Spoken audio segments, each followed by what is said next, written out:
Welcome everyone.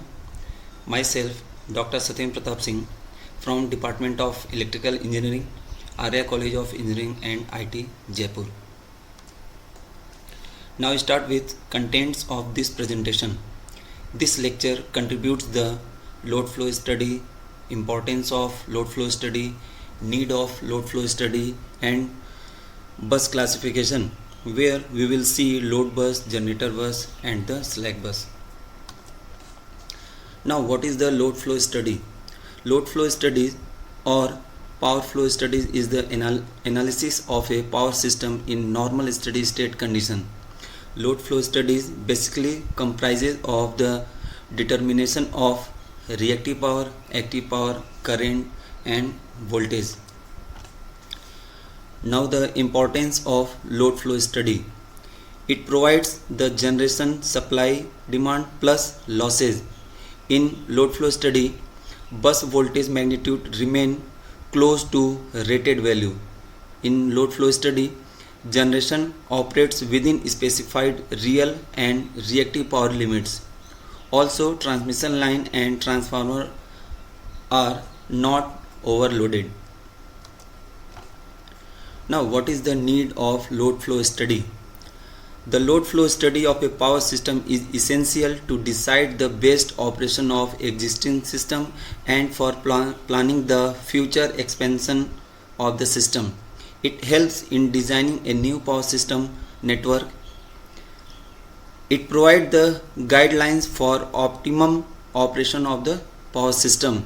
It also provides guidelines for various power system studies. Now the bus classification. A bus in a power system is defined as the vertical line at which the several components of the power system like generators, loads and feeders etc. are connected. The buses in a power system are associated with four quantities.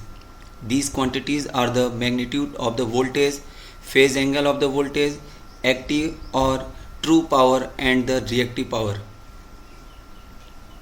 In load flow study, 2 out of 4 quantities is specified and other 2 quantities are to be determined by load flow equations. Now this is the flow chart of the classification of buses.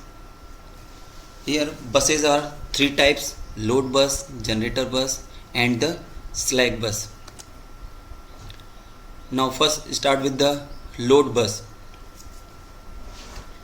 This is also called the PQ bus, and at this bus the active and reactive power is injected into the network.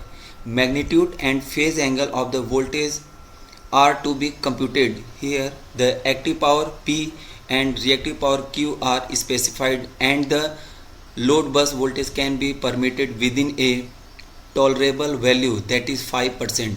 The phase angle of the voltage, that is delta, is not very important for the load. Buses with neither generator nor load may be considered as load buses. This type of buses are most common, comprising almost 80% of all the buses in given power system. If any bus in a power system has both load and generator, then the load is treated as the negative generation. Now the generator bus. This bus is also called the PV bus, and on this bus the voltage magnitude corresponding to generate voltage and true or active power P corresponding to its rating are specified.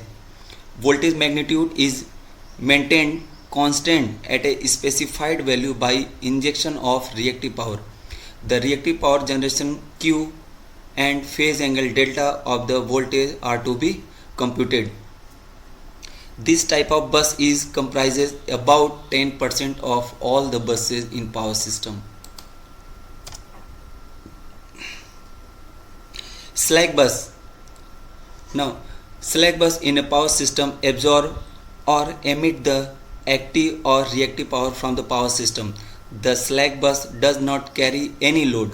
At this bus the magnitude and phase angle of the voltage are specified. The phase angle of the voltage is usually set equal to 0. The active and reactive power of this bus is usually determined through the solution of equations. The slack bus is fictionally concept in load flow studies and arise because of the I square R losses of the system are not known accurately in advance for the load flow calculation. Therefore, the total injection power cannot be specified at every bus. The phase angle of the voltage at the slack bus is usually taken as reference or 0.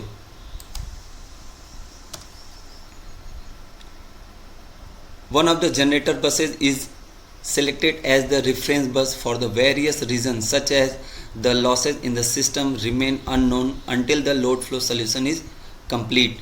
Hence, one of the generator buses is made to take the additional real and reactive power to supply the losses. This bus is therefore known as swing bus. Voltage of the slack bus is taken as the reference and thus its angle is equal to 0.